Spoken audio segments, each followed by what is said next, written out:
Around about +2 Celsius, and then after dark the snow will start to fall. Now it's mostly going to be sleet south of the Thames, snow north of the river, perhaps as much as 2 to 5 centimetres, but at the moment it looks like the heaviest snow will come after the rush, Assad. Peter, thank you. Well, that's it. Join us again tomorrow morning from 6:30, but for now, from all of us here, do have a very good night.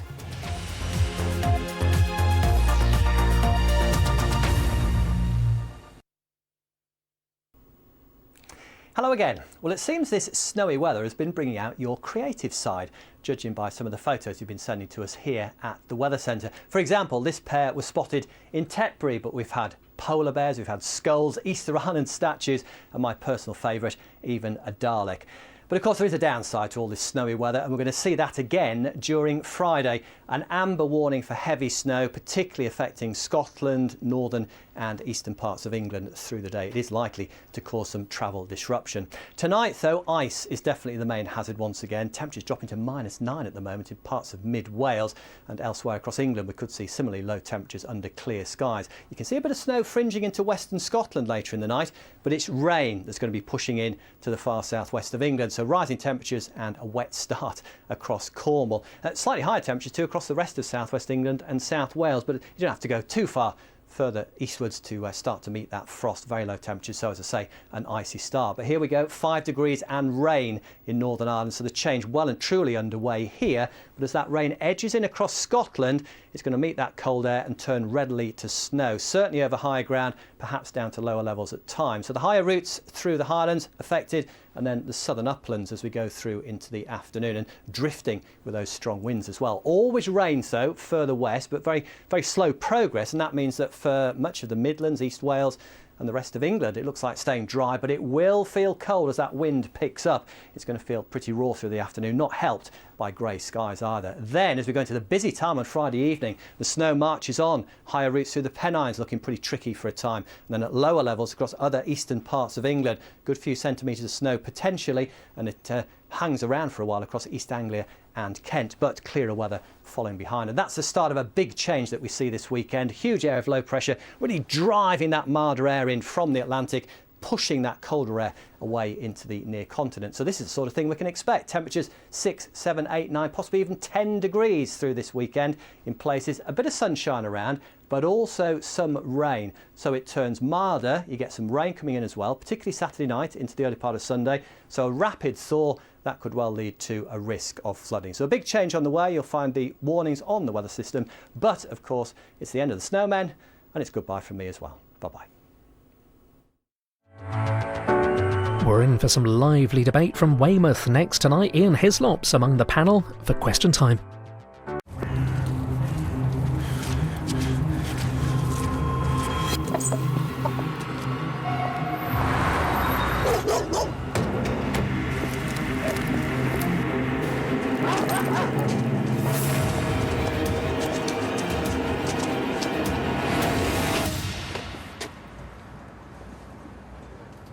After you, John. Come on, lads. Six Nations be the hottest ticket of the rugby union. Fierce rivals. Lovely neighbours.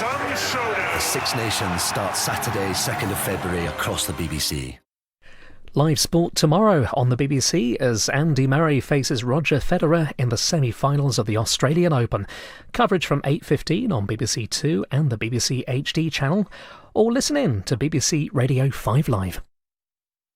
Tonight, This Week comes in from the cold. Cozying up on the sofa, Michael Portillo and Alan Johnson. In her Lib Dem onesie, Shirley Williams. And providing the hot toddies, broadcaster Larry Turner and comedian Catherine Ryan. After Question Time on BBC One.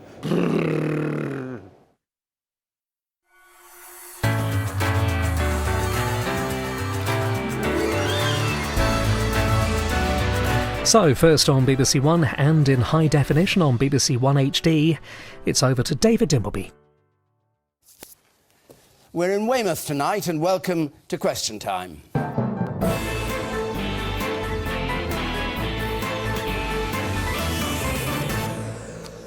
Good evening, a big welcome to our audience here, of course, and to our panel, the Conservative Health Minister, Anna Soubry, Labour's former Culture Secretary, Ben Bradshaw, the former leader of the Liberal Democrats, Ming Campbell, the journalist, Angela Epstein, and the editor of Private Eye, Ian Hislop.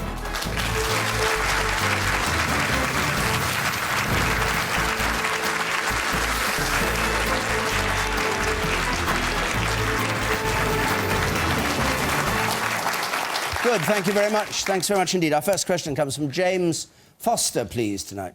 OK, is the referendum on the EU in the national interest or in the interest of the Conservative Party? National interest or the Conservative Party's interest? Ben Bradshaw. The Conservative Party's interests, who was spooked by UKIP, is a simple answer to that. I mean, it cannot possibly be in the national interest to promise a referendum at an unknown time in 5 or 7 years' time based on an uncertain renegotiation with an unknown end. I mean, the uncertainty that that is going to create to companies that are looking to invest in the UK, because we're a gateway to the single market, is enormous. I think it's a mistake, and I think it's perfectly clear that David Cameron has only done it because he's scared of his own backbenchers and scared of UKIP. Well, there are lots of hands up already. The woman here on the left, what do you think? I think at least David Cameron has promised a referendum, unlike the Labour Party. And the Labour Party is never going to have a referendum. No, that's not true. We haven't ruled anything out or anything in. Sometimes... Well, what do you say? Well, they had 13 I'm going to explain. years to do so. They had 13 years to do something. Sometimes in politics, as in life, keeping your powder dry is the best policy, and I think that is the best policy in this case. The leader of your party yesterday said in Prime Minister's Questions that he would not support a referendum. But it was clarified afterwards. He said he would... You know how it works. He said he would not support... And so... Sorry, Anna Soubry. No, I think interest or Conservative very much the Party's national interest. Look, I mean, the reality is that I believe the majority of people in this country have become cynical, disillusioned with the European Union. It costs an awful lot of money, it's not very democratic, it gets involved in the sort of stuff that it shouldn't be involved in. Now, I'm a believer in a European Union, and come a referendum, I look forward to us having renegotiated the settlement, and I can assure you I will be voting for us to stay within the European Whatever Union. happens. Well, However hopeless the renegotiation is. Oh, I don't think there will be hopeless. No, I'm sure you don't, but if it is, you'll still vote in favour of staying in. I have always been a firm believer in the European Union. Now, what I don't want is a federal Europe. Let's make that absolutely clear. But I think things are changing. I think there's a real, just as we've had in this country, a look again at the European Union and some cynicism, as I say. I think actually across Europe, there is a move now to think again, to make sure that we restore it to what it should and was originally, which was a trading arrangement, a free trading arrangement between nations. It's the referendum we're interested in, though, in this question. James Foster wants to ask about the referendum. Why was your leader against a referendum only a year ago? Because the time wasn't right then. No, sorry. That was about having a referendum during in the duration of this Parliament.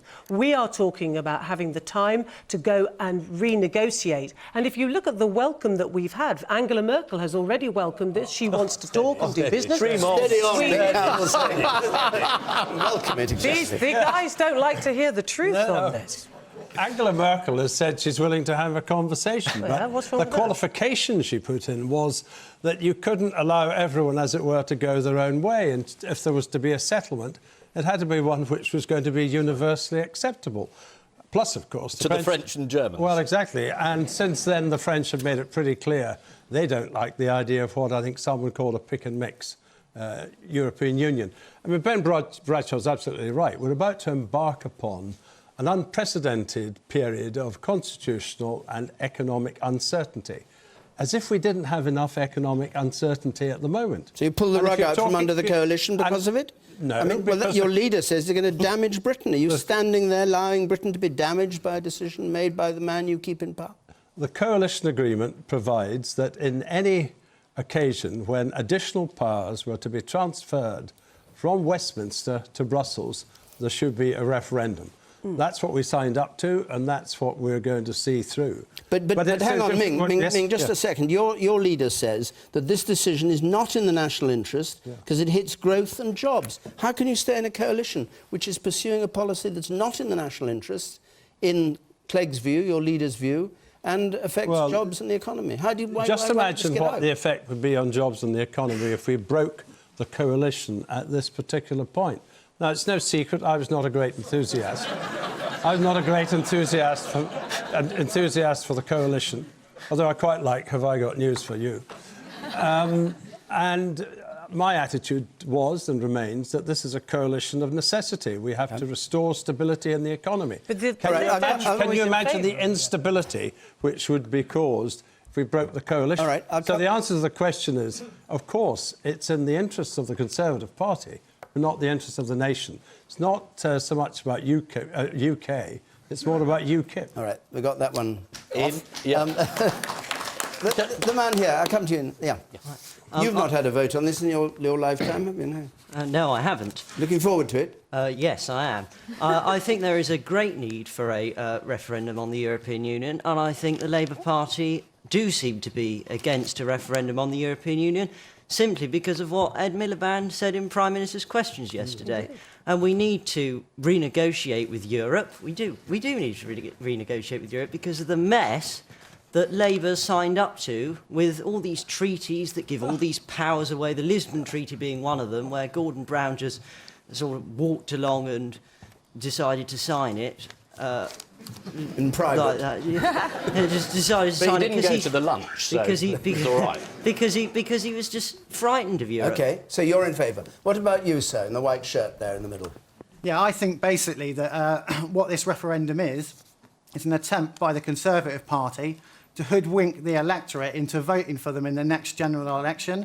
And I also think that the referendum itself is too complicated for a simple yes-no answer.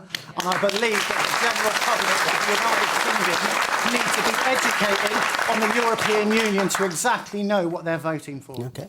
Angela Epstein.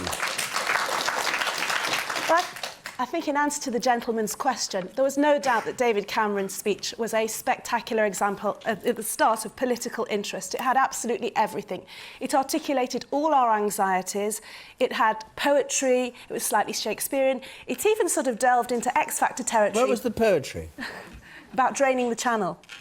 Oh. OK. Missed that one. Sounds very poetic. Probably dropped off by then. But it also almost sort of strayed into X Factor territory when he said, I promised with my heart and soul. Oh, yeah. He sounded like one of those contestants that plead to stay in the competition. You know, it reminded me very much of those people on a Saturday night. So, yes, undoubtedly, this is the first clang of the bell that says, you know, the election campaign starts now. And from here on in, everything will be seen through the prism of this prospective referendum. However, in answer to your question, he could change political interest and emotional political blackmail into national interest if he holds this referendum in the life cycle of this Parliament. It's a topic that's here and now. We're all sick and tired of hearing why and wherefore and what's happening. Half the country don't really know what it's about. He needs to spell out quite clearly what his repatriation plans are. No. He needs to cut through all the red tape in Brussels. He needs to go there and say, this is what the UK want. UKIP have lost their USP, so forget them. He needs to spell out what the UK want and then come back, and if they say no, I'm sorry, but we can't give you a renegotiated treaty, then bye-bye Europe. And if they can, then bring it to the people. But you want this done before the election? But do it now before the election. Right. Put your put your euros where your mouth is. The woman in the front here. What sort of information will the public be given when it comes possibly to a referendum? Well, Ian Hislop will know that. Yes, well, there are two ifs. He has to win the next election, David Cameron, in order to have this referendum, so you may not get a vote at all, because the likelihood of that happening isn't, at the moment, hugely high. But I'd like to answer the gentleman's original question, is this in the national interest? I think a renegotiation with Europe is in the national interest, and I don't want to give Farage and UKIP any more credit. He says that it's you said it was a reaction to UKIP. Actually, I think it's a reaction to public mood. There are a lot of people out there who aren't happy with Europe and would like certain bits of it renegotiated.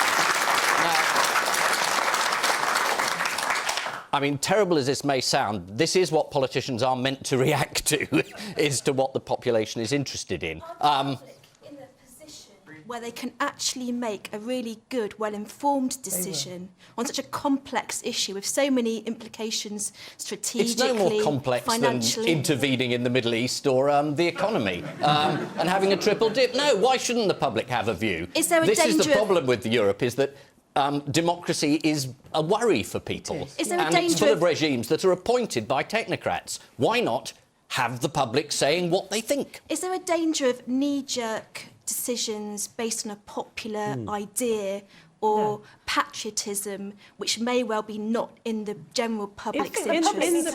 I'm old enough to remember. Yes. I'm old enough to remember the run-up to the original referendum on whether we should join the EU in the first place. And there are many people who actually do feel that they want a say, that they have never had a say in the EU. And that's another very good reason, in my view, why we should have this referendum. And I can assure you, there will be a full and frank and extensive debate. And the various groups will gather, and those who are for and those who are against us remaining in the European Union will make their arguments extremely well and very loudly. And people will be able to make their decision based on good, sound information and good, strong arguments. The man in the middle, I come to him. Man in the centre there. Yeah, if I could just make an observation on this, and it's probably to do with an Associated News story. I think what I found particularly disturbing personally is that the day before, bearing in mind this is happening in 2017, the day before there was a larger number of redundancies announced in the military. The next day, the Prime Minister announced this, and there wasn't a trace of the military redundancies in the news. And the cynical amongst us might think that there was a timing issue here. Though, mind you, he'd had several goes at making the speech and was confronted. Yes, he was meant to make the speech last week, but he couldn't because of the situation Let's just leave in that. Algeria. Just come back to you, Ben Bradshaw. You've heard all these arguments for referendum, particularly Ian's. What's your reply to that? Well, I think the difficulty with Ian's suggestion of a renegotiation on competences, and the Prime Minister hasn't spelt out what competences he wants to renegotiate back. He also hasn't managed to identify a single other European Union country that would support Britain unilaterally getting these competences back. And that's the problem he has. I support European reform. I support us working with our allies like Germany, the Scandinavian countries, the Netherlands, who like us, want Europe to be more competitive so we can compete in the world. But the idea, as Ming said, that you can have a pick and mix, a la carte Europe, and still enjoy all the advantages of the single market is pure fantasy. But what about the point? What about Ian's point? Yeah, Ian. Well, Ian's point was you can have a referendum there. You can ask people what they want. Everyone always comes up with these sort of eating metaphors. It's pick and mix, it's a la carte, it's buffet. No, it isn't. We're not a member of the euro, so everything is going to change anyway. They are going to go towards a greater fiscal union because they have to. We don't have to. So everything is going to change anyway. Why not use this as a chance to renegotiate our position? Because why is that so bizarre? That's not what David Cameron is proposing. That's not what David Cameron is proposing. David Cameron... But the answer to Ian Hislop, and indeed the answer to Angela, is to join the euro, is it, Bing? No, the answer is... previous that answer. What would you put down as being the alternative to being out? You don't know that until the very process you've described has taken place and been completed. And once it's been completed, then you can go to the public and say, all right, are you content? So you accept Cameron's timetable? Are you content for the bringing to an end of the European arrest warrant? Are you content... There's real problems with that, Ming. You should know that as a lawyer. Are you content with bringing an end to the Working Time Directive? You can put all these details to people once you've got an agenda, once you've got a manifesto, But are you against the referendum in principle? Not at all. I don't. Not at all. No, because the Lib Dems used to believe in a referendum on Europe, didn't you? I'm not frightened of a referendum. But I'm old enough to, if I may say so, I'm old enough to have taken part in the 1975 referendum campaign. We began that campaign, those of us who were in favour of Britain's membership of the European Union, with the opinion polls quite solidly against us. By the time we had the argument, then we won the argument very convincingly. I'm confident we would do that again. Yeah, OK, person up there in the second row from the back. You. The problem is, if nobody will talk to the Prime Minister... If nobody will talk to him in Europe, and then he's going to say, well, OK, we should go for the no vote, then we're out, basically. We haven't. Nobody's actually talked about it. He's recommending that they vote to come out. You think that if he doesn't get anything from Europe, he'll have to say, well, that's what he's vote saying. no. That's what he's saying. No. Vote No, no. isn't he? Is that what he's saying? No, I mean, Is he saying, he can't be saying vote yes, whatever happens. I think there's no doubt that the conversation has already begun. I mean, you've already seen the Swedish Prime Minister, you've seen the Dutch, for example, all welcome the lead that David Cameron is taking. And I actually do believe that there is a mood amongst many in the European Union that they accept and understand that it must reform. It has to... We're all in favour of reform. No, but you're not delivering on it. This is the problem. Nobody's actually seized the nettle and actually tried to go and make that difference to it. And then bring it back to the British people and finally give the British people a say on their future in the European Union, in or out. What do you think is more likely to succeed? Going and saying, look, things are changing, we'd like to help that because the Eurozone's viability is important to our prosperity as well. And by the way, there's some other things we'd like to put on the agenda. Or else going and saying, these are the things we want. If we don't get them, we're going to walk out. OK, now look, we'll see what happens. We've got to move on because we've taken a quarter of an hour of that. But just one thing, it seems to me that all five of you agree with the principle of a referendum. You just have different types. You're not against not in principle. Not in principle. If it's a referendum that delivers, and just to finish off Ian's metaphor, I think Cameron's worried about being eaten for breakfast by the electorate. I mean, that's the ultimate worry, and therefore he wants to deliver something that people will find palatable. Eaten for breakfast would mean losing the election or getting a no vote in a referendum. I think he just wants to stay where he is and will do what he can. There was a Finnish man who said it was like a currant bun, and we could take out the currants and then Europe would be edible. We could do this all night, you know. Curious. We need Having Nigella. the analogy. You can join this debate, as you well know, by text or Twitter. Our hashtag is BBCQT, as ever. We've got a Twitter panellist tonight, Will Straw, who's the founder of the blog Left Foot Forward. You can follow him at BBC Extra Guest if you want to do that. You can comment on 83981, sorry about the length of this list, and you can press the red button to see what others are saying. Let's take another question. From Jamie Wilson, please. Jamie Wilson. Do schools close when it snows for the safety of pupils and staff, or is it because everyone's afraid of being sued or fined by health and safety? Yeah, this snow, which has led to 1 in 6 schools being closed, is it because they're worried about safety, or is it because they're afraid of being done by health and safety officers? Angela Epstein. I think it was absolutely ludicrous to read that 5,000 schools closed when it was going to snow. It's not as if the weather didn't dominate the news for about a week and a half before. It was like one of those disaster movies. It's coming, you know, batten down the hatches, it's going to come. I think it's ridiculous to have some kind of unilateral policy to say there's snow. I remember hearing one head teacher on the radio saying she agonised all night over whether to close the school. If teachers can get in, they will get in. And if pupils can get in, they will get in. Schools exist not as a babysitting service, although it is very frustrating for we parents when we get the phone call to say it's closed, but it's there to educate. And it's a dereliction of a school's duty to close because of a bit of snow. And if children are going to fall over in a snowy playground, they may also fall over when they're having a game of rounders, or whether they're playing TIG, or Who Stole My iPad, or whatever it is they play in playgrounds these days. And I think it is absolutely ridiculous. Only in very affluent Manchester. Only in very affluent areas does he worry about the stolen iPad. No. Ian Hislop. Yeah, I mean, I think there were obviously schools that had snowdrifts, and there were schools in Wales, and there were schools that had to close. But you keep reading about schools next to each other where one was open and the other one wasn't, and some of the teachers got in. It seems to me that you can make a school day, you can change the curriculum, you can have a snowball fight for half of it. I mean, that's largely what my education consisted of, you can probably tell. But it seems to me you can function as a school on skeleton staff, and if you can do so, you should do so. So why are we so wimpy about it? I think I heard a headmistress on the radio saying if just one child should slip over on the ice near the drive and then a car should also slide over and hit. I'm thinking, well, this is quite unlikely so far, and surely risk should be built into education. It's a broader thing. Children should be allowed to walk along a snowy path without everyone going, oh my God, they're going to die. And what if all our public services operated the same way that these headmasters and headmistresses They operated? do. Have you been to Heathrow? No, I haven't been to Heathrow. It doesn't happen in Manchester. I'll give you my Heathrow story. But it's true. Anna Silbury. No, I mean, it is a nonsense. If you can keep your school open, you should keep your school What was the government's line on it? Well, it's the decision of head teachers. It is for them to decide whether to open or close their doors. I don't know what's happened to us as a nation. I think there's a good argument. It's a bit of a Nottinghamshire northern word, but we've all become a bit nesh. We've all become a bit sort of, if it gets wet, you put your boots on and you put a coat on to keep out the wet, and you just get out there. And I remember as a child going to school in the most appalling freezing weather. Not barefoot. No.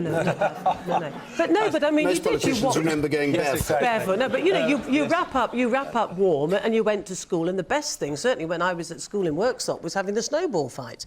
But I mean, schools are there to educate, and I think it is a very important point that Angela makes, that there are a lot of people who are extremely fed up that their schools are closed and they themselves are going to work, well, they want to, but their problem is that they have to stay at home and look after the children. So if they can get to work, I think the staff and the Any the teachers schools here, by the way, Yeah. Do you close your school? We closed the college for one day. Close this college for one day? Why? It's on the flat. I think really it was probably to do with health and safety reasons. But what health and safety? What health and safety reasons? The fact that basically, if, like someone on the panel just said, if one of our students were to fall over within the college and injure themselves, then we... Then what? Well, they'd be liable. Did you take... You had a sort of committee and sat and decided this, or was it your decision? Or? It certainly wasn't my decision, no. But what actually happened is A-level exams were on that day, and we made sure the students got in to take their A-level exams. How did you make sure of that, then, without them slipping over? Phone calls, and also... you come in, and if you fall over, it's your risk. Transport given. It's your future. But that is actually a very important point, isn't it? Because you were able to get your A-level students in, but presumably they were still having the same risks as all the other children. Forgive me. And the added risk of failing their A-level. And you know, what happened to the concept of clearing the playground, getting the gritting in and just all mucking in? The man in orange there, the bit, it's the man in orange. I may not look old enough, but I remember 1963. And for those who have been seeing the news recently, it was 3 months of absolute snow and abject problems. And you we still went to school. We went to school. I day. cycled to school. I ripped my trousers. It was great fun. It was. Education didn't stop. OK, and you, sir, here on the left. I don't believe any of this health and safety for 1 minute, because from a personal experience, I had to travel across country to my 40-mile commute into the office in heavy snow. It took me most of the day to get there, and the office applauded when I arrived. However, outrageously, people that lived 1 mile up the road did not get into the office because of the snow, and more outrageously, there was nothing done about it. And that was this time, was it? No, that was when we had the last lot of snow. snow. But then if you got there, if it took a day to get there, you didn't get much work done. The point is, David, I arrived. You arrived. I think it would be very... Trent Bradshaw. Yeah, I mean, I agree with this. I mean, I remember as a child trudging through snow to get to school and the great fun we had sliding in the school playground on slides and playing snowballs. I think good head teachers, and I've heard a number on the radio and television this week, do try their best to keep their schools open. They feel a great sense of responsibility to their pupils. I think one of the issues that's a problem these days is the distances that quite a lot of staff live away from the school. I mean, when I was brought up, most of the staff lived within quite a small radius of the school, so it's easy for them to get in. Maybe that has caused extra problems in the way we lead our modern lives. The woman there in... Well, I mean, I'm the same. I mean, I'm originally from Shropshire, where the snow used to be absolutely awful. I mean, in your contingency plan would be Wellington boots, and out you went to school, and you had to walk to school. But, I mean, I live in Weymouth now. I mean, Weymouth? Do you know how much snow there was in Weymouth? I mean, please, it was... How much snow? It doesn't snow. It doesn't You snow. can do it in inches or centimetres? Well, you could say millimetres. Millimetres. And I will say, actually, that the only school that stayed open was my grandchildren's school, and I thought that was absolutely tremendous. OK. I mean, Campbell, briefly on this one. I tend to the rather general view that schools should stay, should stay open if at all possible. And it does appear there are a number of occasions when they could have stayed open but didn't. But I just want to put this point to you. Head teacher, damned if they do and damned if they don't. And for some head teachers, it must have been a pretty marginal decision. But, of course, behind all this is the fact that in spite of 1963 and other things, we are still not ready for even a moderate snowfall. And my own personal experience is 10 hours from the centre of Edinburgh to the centre of London on Sunday because of cancelled flights, rearranged flights, late flights and all the rest of it. And my story is typical of many others. And that's why I think we really do have to ask ourselves, particularly if we think we're in an era of climate change, are we properly prepared for the extremes of the climate? And as the events of the last week or fortnight suggest, we most certainly are not, and we'll have to provide the material and the equipment in order to make us suitably prepared. I just wanted to blame the media for a moment, because it's sort of compulsory. You are the media. Yes, no, it's self-flagellation. But there is a modern thing. You're told to stay in your house unless your journey is really necessary. And if you stay in your house, your only source of information is the radio or the BBC website, which says, don't go outside, snowmageddon. It's chaos out there. I don't agree with that. And it kept happening. Well, you'll just have to No, wait because then. there's... It kept happening. You go first. outside, you see out there, it isn't half as bad as you said. Is your journey into town actually not terribly, but it's quite easy and you can go. So there is a real tendency to panic in advance and then it becomes self-fulfilling. OK, good. Let's go on to a quite different topic. Jonathan Jones, please. Hi. Is George Osborne's programme of spending cuts credible? Is George Osborne's programme of spending cuts credible? This is actually quoting Osborne himself, who was saying that we have a credible and flexible debt reduction plan, credibility very hard won and easily lost. We do have to carry on with the cuts. Under attack, on the other hand, from the IMF, saying they've got to ease up, and under attack from Clegg, it seems, his partner, saying that we got it wrong at the beginning by not spending money on capital projects. Anna Soubry, what do you make of the Clegg attack? We got this wrong. I'm going to be self-critical, he said today. You're looking at this because you haven't heard it. I haven't heard it. Well, I'll read it to you. it was in a thing called The House, which is a parliamentary magazine. Yes. I'm going to be sort of self-critical. There was this reduction in capital spending when we came into the coalition government. I think we've all realised, to foster a recovery, you've got to mobilise public and private capital. It was a big admission from the man who was supporting everything. He's talking about capital spending. Yes, yes. Well, actually, one of the things and the IMF are saying we should ease up anyway. Well, no, I think the IMF has now come out in support of what we've been doing. But actually, I think on capital expenditure, I think you'll find that there may be some merit that at the beginning we weren't making... this is very early on in the coalition, big capital expenditure. But then if you look at what's been rolled out, certainly if I look at my own region and I see the investment in both the railway system, in the tram system and in the roadworks, certainly in my area, there's been a phenomenal investment by this government in the infrastructure, and rightly so. But the question is are we doing the right thing? And it's tough and it's difficult, but it is the right thing.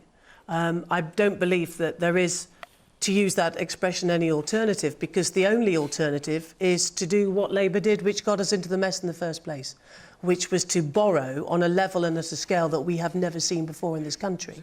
And no, it wasn't. It wasn't investment. What it was, as I say, was an expenditure on a scale that we have never seen, but it was based on debt. And simply, as you know, anybody knows that if you have a credit card and you have reached your limit, there is nowhere else for you to go. And what you have to do is you have to pay off your debts and you have to live within your means. But we know it's more complex than that in a national economy, isn't it? It's not as simple as just having a Visa card that's overspent. But the principles are the same. Living within your means, making sure that you do not live and exist on borrowing. And it was because we borrowed at a rate, as I say, that we've never seen before, that our nation has ended up in the economic mess that we inherited in 2010. And don't forget, that is why our two parties came together. With all our differences, we came together determinedly on one issue, primarily, which was to sort out the economic mess. And we've made some tough decisions. And we've had to impose tough cuts. And debt is still rising. But that is because of other factors that have come in. But What is the alternative, Ian? Labour's alternative is to borrow yet more money, and that is no solution to our problems. It's tough, but it will be worth it in the end. Let's be clear about what the IMF has said. The IMF has said if things are still bad at the beginning of 2013, and they are, it's a good time to make adjustments. We think slower fiscal consolidation may be appropriate in this March's budget. It couldn't have been clearer. Well, it basically means they've been cutting too far, too fast. It's killed growth. It's putting borrowing up. It's putting the deficit up, not down. And if you want an alternative model, look at what Barack Obama has done in the United States. He has kept his economy growing. He's kept investing. Unemployment going down. America has a huge deficit, but he's kept it at a certain level so the economy grows. You don't repay the deficit, Anna, by killing growth. You've had no growth since you came into government. £120 million a day on debt alone. And it is astonishing. You were a member of the government that has brought this country economically almost to its knees. It's and instead not of sitting there and saying, do more of the same that brought us into this situation, you should be saying sorry for what you've done.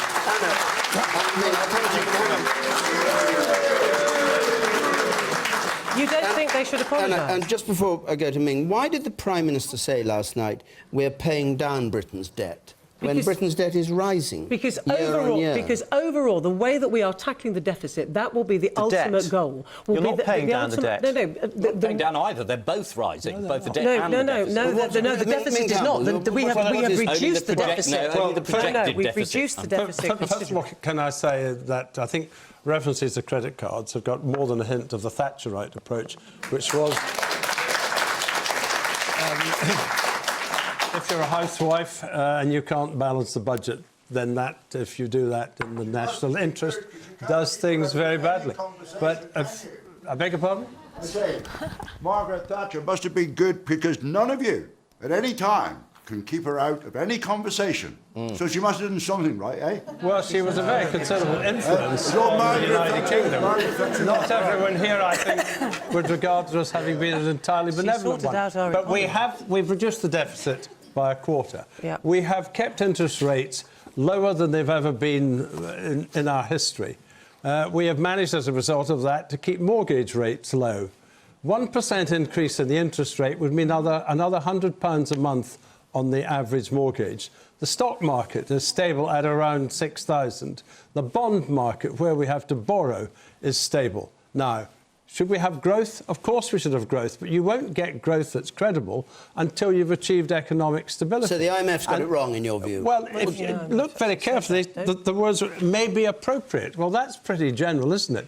But may be appropriate when an economist says it means what he wants to see happen. There is something specific to point to, and that is the fact that Michael Heseltine produced a report in October which set out very clearly the path that could be taken for growth consistent with the stabilising of the economy, of which we've made our central responsibility. And on that basis, I think there is now an opportunity for some relaxation.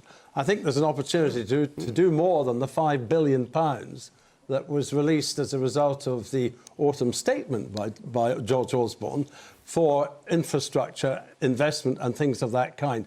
I think we are now in a position to do that. So you want to see a budget... Hold on. If we hadn't taken these difficult, harsh and unpleasant decisions, we wouldn't be in that position. I'll leave you with one piece of information. Nick, sorry, just before you do that, Ming, before you do that... I'll come back to it. Welfare costs more than health, education and defence put together.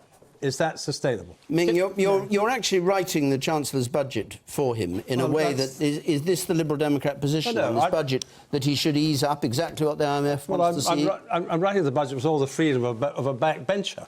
And someone of... OK, so we needn't take any notice? No.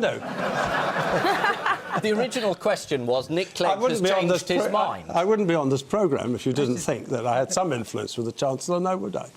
Ian? The original question said Nick Clegg has changed his mind about something else now. It's about austerity. That shouldn't be a surprise. Everybody has changed their mind. The idea that the IMF has constantly been saying you must go for growth, spending is it, it's just simply not true. The IMF was very, very keen on austerity. It and the EU are very keen on austerity, particularly for other European countries. So the idea that suddenly we have a consistent position from the IMF that we must take seriously. They've changed their mind because there's no growth. Clegg's changed his mind because there's no growth. I have no idea whether growth is possible, but I don't think you lot do either. Man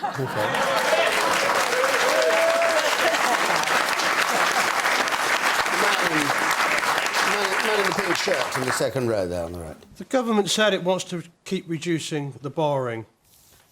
After you've decimated the British forces by at least 30,000 very soon, private sector and public sector losing thousands of jobs. These are all taxpayers, bear in mind. Yeah. Opening the doors to European countries to come into our country very shortly. Where is the money going to come from? Anna Suber, do you want to answer Can I that just point? say that I think we may well be having a question on defence. I'm second-guessing, I accept. You haven't been reading my questions. No, I haven't. But importantly, if you look at... it escaped in all the noise about Europe, but actually our rates of employment are actually going up. We have the highest employment rates that we've had in many, many, many times. We've created a million new jobs. Not full taxpayers' jobs. No, they're not all part-time jobs, sir. They are, and also our youth unemployment figures are also, again, youth unemployment is falling. We have a million youngsters in apprenticeships. No. All right. I can't take 6 questions. The woman over here on the left. We'll try and get... Anna said she can't take 6 questions at once, so we'll try and get 6 separately. You. Back to Menzies. I agree with the fact that the interest rates are at their lowest that they've ever been now, but the cost of living and the borrowing that all of us are getting into now in debt, the fear is the moment the government, any government, increases those interest rates, we're all pretty doomed, actually, because we're up to our limit now, just trying to survive. Okay. But the woman, and the woman in white there, Inspector. Yeah. You're talking about sort of relaxing austerity measures and investing in infrastructure. What's this about investing in infrastructure when there are people who can't afford to put food on the table? You're capping benefit rises when they're already not enough for people to live on. Sorry, we're capping benefit at £26,000 a year. The benefit rises. It's a 1% rise. 1% rise. Yes, that's ridiculous. 1% rise in That's benefit. not enough. All right. I want to go to Angela Epstein, just back to the original question, whether the government's programme of spending cuts is still credible. Well, I mean, I'll be quite honest, and I find a lot of this baffling, because when politicians speak, and I don't know if you'll agree with me, they tend to hide behind big words like fiscal, and I say this as the wife of a chartered accountant as well.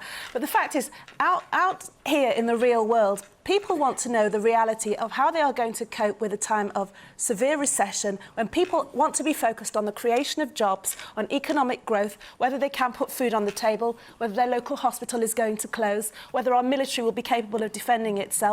And I think it matters very little when the rhetoric, hot air as it is, goes backwards and forwards. Is it growth? Is it austerity? In real terms, people need to know what the government will do and what the proposals will be. So will it mean that, by the end of the week, they'll have less money in their pocket than they had the week before? I think to just sort of talk in broad terms about whether austerity matters or not, why don't they do things like ask civil servants to take a 10% cut in their salaries, for example? We did actually freeze civil servants. Not freeze, take a pay cut. And in the Ministry of Defence, they're sacking 25,000 civil servants. And what about... The public sector's paying a price as well. Yes, it is. All right, let's leave the military for a moment. We may come to that. Let me go to the woman in the second row from the back, and then we'll move on. Yes. I'm just wondering how the government can possibly retain any credibility when the cuts in services are hitting the people who are worst off the hardest. For those of us that work in public health and social care services, we're already seeing a rise in people with mental health breakdowns, a rise in addictions with drug and alcohol, and also a rise in homelessness. And this creates a situation where we need greater investment in public sector services, the ones that were subject and victim to the cuts in the first instance. Anna,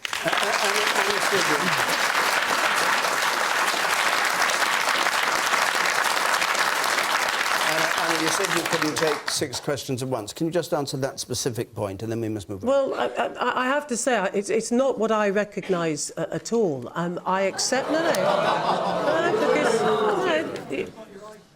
No, not at all. Not at all. There have been cuts in public expenditure, But if you look at many councils across this country, even in very difficult times, they have managed to maintain a level of service which is excellent and which we should be proud of, even in difficult times. So to paint a picture as bleak as that, I don't believe is a true reflection of what's happening in the rest of the country. Which is based on the goodwill of the workers who work so many extra hours every week to keep these services going. And there's no investment. All right, we'll move on. Mark Tappin, please. Mark Tappin. Do you agree with cuts to the military as the terrorism threat grows in North Africa?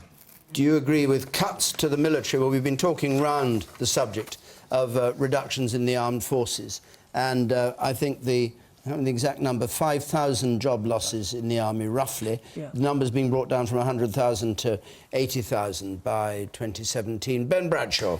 Well, I think you support these cuts? Not in entirety, no, but I thought the timing of this week's announcement was dreadful, given it came the day after David Cameron had said we've got this massive fight against terrorism in North Africa for the next 3 decades. And seemed to was it right or wrong to make the cuts? Well, I mean, the timing of it is a cosmetic matter. My worry about the government's whole approach to defence and its strategic defence review was it was a Treasury-based review aimed to get cuts. It was not a proper strategic look at what Britain's needs are and what our financial abilities are, looking at our strategic needs long term. And my worry is that salami slicing the military means that, you know, North Africa, Algeria, Libya didn't even feature in the Strategic Defence Review. That's where we're having now to find ourselves deploying our forces potentially and on the ground. So I don't think the government is joined up on this. Of course there would be difficult spending decisions for whichever party was in power, but I thought the government missed an opportunity to step back. What is Britain's long-term strategic defence interest? What can we afford? And then decide what to spend the money on, rather than just cutting the way that it has. Well, I agree with a lot of that, and Ben Bradshaw might have referred to the fact that when Labour came into office in 1997, they had a proper defence review. It took 15 months. They consulted very widely, and they produced a document, set out foreign policy objectives and how these were to be achieved, which was entirely credible and indeed lasted until 2010. And like him, I was critical of the fact that the government said to the Ministry of Defence, here's the money, go away and make a defence policy. When in fact what you should be doing is saying, here's the policy, let's have the money so that we can fulfil it. Now, the other point Ben made, which seems to me entirely right, is this. In defence and in foreign affairs, you must always expect the unexpected. It's where you don't... No one expected the Arab Spring, for example. In the first Gulf War, no one expected that Saddam Hussein would invade Kuwait, but yet he did. These things happen. And therefore, you have to have what they call, I'm sorry, it's a slight buzzword, but it's resilience. That's the ability to sustain yourself and any military effort that you want to make over a substantial period. No point turning up for a fortnight and then going away again.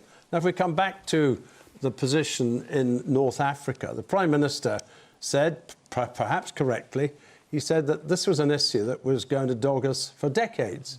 That may well be so. But the fact of the matter is that if we are going to be engaged in the way he suggests, then we cannot do it on the resources which are available at the moment. The army is going from 98,000 down to 80,000. That's a very, very substantial cut. The Royal Navy and the Air Force have suffered similarly.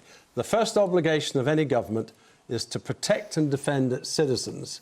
It's a very substantial question. Where do you find the money from, Ming, well, to do this? you have to go into other departments and say, our first obligation is the defence of our citizens. And at the moment, it is difficult to see that that obligation is being properly fulfilled. And it's not just me as a member of the Liberal Democrats who's saying this. There are plenty of people on the benches, the back benches of the Conservative Party, who say exactly the same. OK. You said, in the back there. Yes. Both Ben and Ming have made very good points about the cuts in the army and the loss of the troops. Why are we even contemplating buying a multi-billion-pound missile nuclear deterrent that we'll never use? Why don't we use that money to keep the armed forces so we've got boots to put on the ground?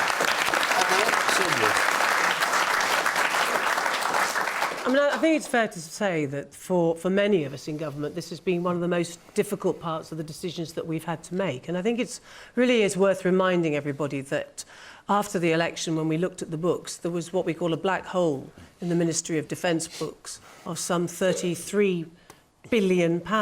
And that was something that had to be sorted out as a matter of urgency. And so as a result of that... Can you define a black hole, just to avoid the jargon? It's when you've got a gap between the amount of money that you need to spend and when you haven't got the money to do it, and it means that you've got this shortfall. And it was over how long a period? That was the hole that existed when we looked at the books in 2012. It had been accumulated over years, but by a series couldn't. of absolutely catastrophic procurement decisions by Exactly. the previous government. I And mean, they it wasted couldn't. billions and billions and billions. And so, therefore, something had to be done about it. No one's And been tough- punished, I noticed, or prosecuted, or even investigated for losing more money, 37, I think the black hole is, than Trident will cost to replace. Yes. It's unbelievable. Aircraft carriers that you can't land on, jets that don't work, huge collusion between the military companies and the government. I mean, it's a real can of worms, the Ministry of Defence. And this isn't just a question of there must be cuts. This is the most unbelievable example of incompetence and waste that I think this government should have acted on. That government is responsible for. They are but you lot cannot complain getting rid of 5,000 troops is even in the same bracket as that sort of waste.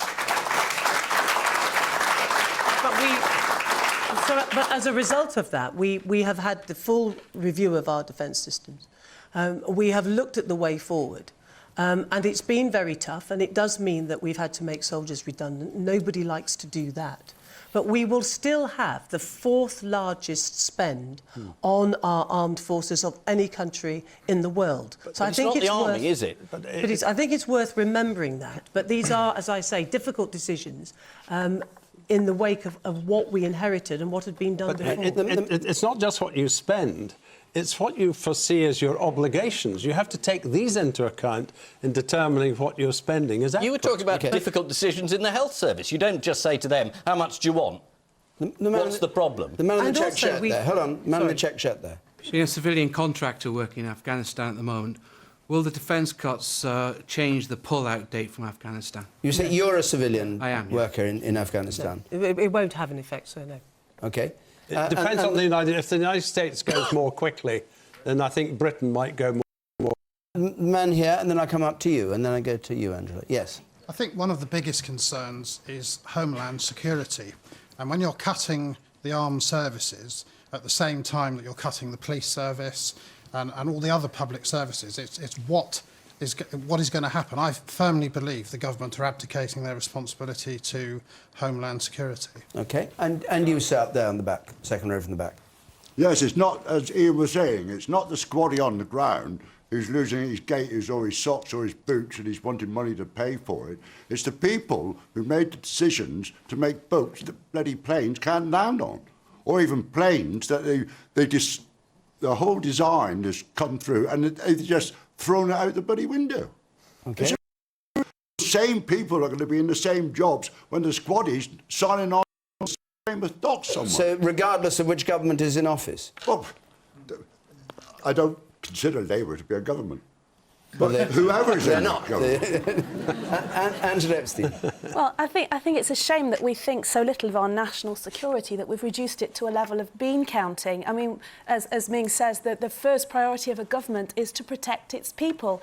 And, you know, this government has dedicated itself to chasing around the world, fighting far-flung campaigns. 10 years in Afghanistan has proved that it doesn't work. Al-Qaeda is this nebulous force. It's like fixing holes in a leaking roof. As soon as you fix one hole, another hole opens itself somewhere else. And the other thing that concerns me about this, apart from the human issue here of all these people losing their jobs who have committed themselves very nobly to defending our country, it's not something people take on lightly. And I wonder if Prince Harry will be one of those who's being made redundant, by the way. But will this lead to a more mechanised form of warfare?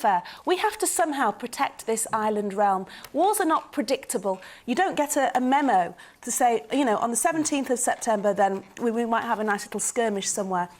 We have to be able to marshal our defences to protect this country. And if we can't do it with people, we have to do it mechanically. And mechanised warfare is a whole different ballgame. It's dangerous, it's not strategic, it leads to an immense loss of civilian life, and we have to think very carefully about the complexion of our army with what's going to be left behind. It's also very much more expensive.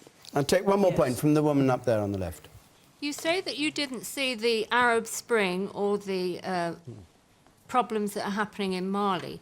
Has anybody watching what's going on in the Falklands at the moment, or have we done a deal with France in return for assistance in Mali that they don't get involved with Argentina? In Hislop, you can do that one. It was right on your street. Yes, absolutely. Conspiracy for the theories. Yes. No, I'm sure there's no deal done with the French. I mean, what's happening in the Falklands is that a very unpopular politician in Argentina is attempting to buy some credibility by sabre rattling, partly due to the very poor treatment of the Argentinian veterans who end up protesting about their conditions frequently. These are the ones who are the conscripts who were sent there in the first place. So, no, I think that's a great deal of sound and fury. The trouble about sound and fury is if you don't take it at all seriously, it turns into something worse, which is what happened last time with the Falklands, and that no one knew. But as far as I can gather, there is a ship down there, and it is being taken seriously. But if we cut the army down to 80,000, which is... I mean, the Algerian army is about 100,000. I mean, are they going to borrow our troops? We should be borrowing theirs. It is very, very small, and it means there's very little we can do. You can't really call it an army anymore, can you? We've got a UK Defence Force, really. No. We've got under 10 minutes left. I want to take one more question. And this is from Matthew Lambley, please. Are poor people fat? Are poor people fat? Now, you may... I ought to give you the context. I ought to give you the context. It's something that the Minister for Health, sitting on my right here, said or is reported to have said in an interview to the Telegraph. When I go to my constituency, in fact, when I walk around, you can almost now tell somebody's background by their weight. Obviously, not everybody who's overweight comes from deprived backgrounds, but that's where the propensity lies. And she was obviously making a serious point as Minister of Health, trying to get people to eat properly and all the rest of it. And the question is, are poor people fat? I won't start with you, and I'll start with you, Ben Bradshaw. Look, if you look at the figures that the Department of Health has actually issued, the thinnest people are poor men and wealthy women. When it comes to children, the difference in the levels of obesity between children from the least and the best well-off families is tiny. It's 1.5% for girls and 0.7% for boys. So don't let's pretend that obesity or people being overweight is just something that poor people suffer from. It's a problem throughout society. To be perfectly honest, I find it deeply offensive for well-off ministers to hector people, poor people, many of whom struggle to make the healthy choices that the people here on this panel find perfectly easy, thank you very much, when they're cutting healthy school meals, when they're cutting school sport, when they're cutting breakfast clubs. All of those things, you need a joined-up policy across government to tackle obesity, not ministers who, frankly, if they were submitted to a body mass index test, most of whom would fail, lecturing the poor.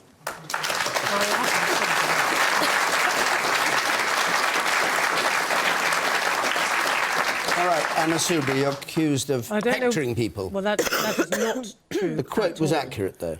The quote was accurate. It was taken out of context, which I'm happy to explain. Could I just remind you, Ben, that your own shadow public health minister has today said that I was right. I don't know where you've got your statistics from, and I can assure you that, first of all, 1/3 of all children now leaving primary school are either overweight or obese. And when you look at obesity levels amongst those who come from the most deprived of background, 23% of children from the most deprived backgrounds are recorded now as being obese. And those were the figures published in December. I mean overweight.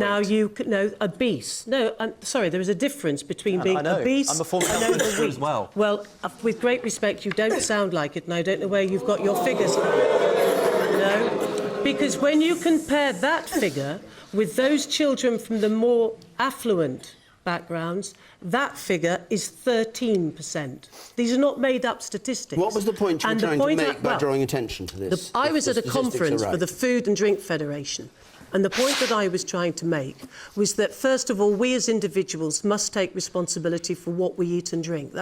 And as parents, it is our responsibility to take we should be responsible for what our children eat and drink.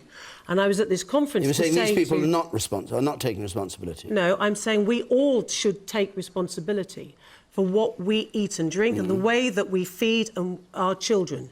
But I was at a conference to talk to the people that make mainly fast foods, but also the catering industry. And I was saying to them that they too have a responsibility. They have a responsibility for the financial cost to our nation. It's estimated that £5 billion of our money in the NHS is spent as a result of us being overweight or obese. Why were you drawing And they attention have to a people's background in saying this? Why weren't you just saying there are too many? Because it was part of a speech and it's been taken out of the speech. And what I was saying to the manufacturers of fast food and to caterers is they have not only got a financial responsibility, but they have a moral responsibility to make sure that they reduce the amount of fat, sugar and salt in their meals that they sell on to us. Angela. I think it's very easy and very low to stigmatise the poor and say because if I may, we have heard what you said, Anna. At great length. Is that because you're from a certain social because if you're from a certain social background, you don't know the difference between salt and sugar. I know very busy, highly educated, thin people who still don't have the time as they're trolley dashing around the supermarket to study all the labelling. I agree. There are lots of different social dimensions to food, as witnessed by the MPs with a very wide girth who sit in the Palace of Westminster.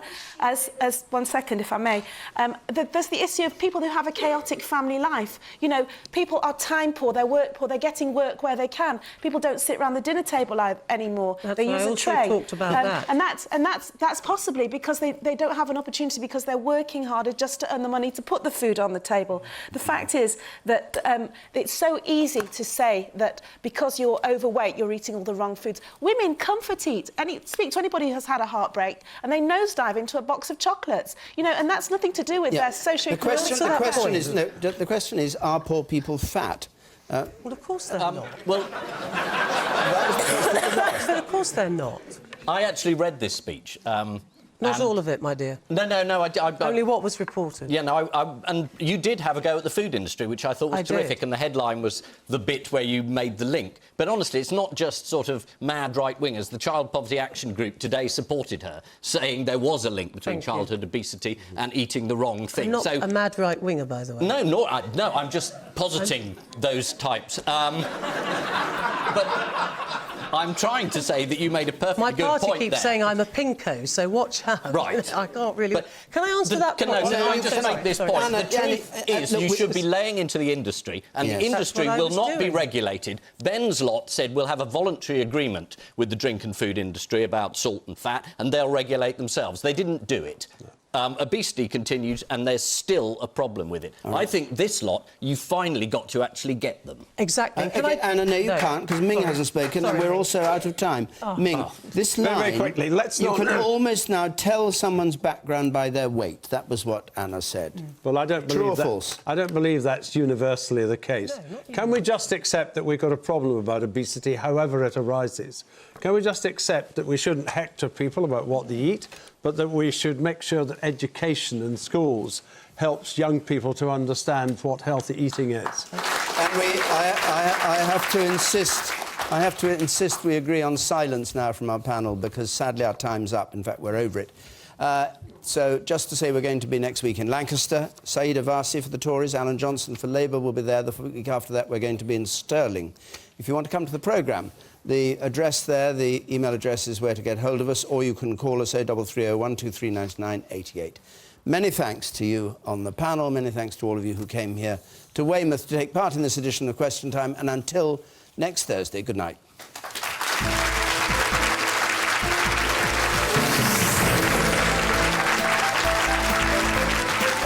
And the debate continues with Shirley Williams next tonight, plus Neil Hamilton on the sticky issue of Europe, Laura Kunsberg on a cliff edge, and the sexualisation of society in This Week, next on BBC One.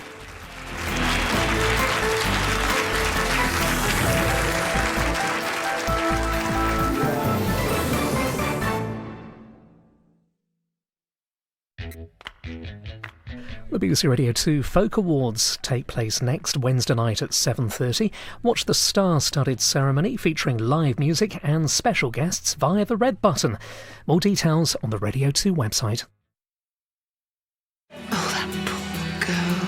Her world's been turned inside out. Did you hear about this young girl getting run over on Bridge Street? Driver never stopped. My life is a mess. I cannot cope. Jimmy McGovern's Moving On starts Monday at 2:15.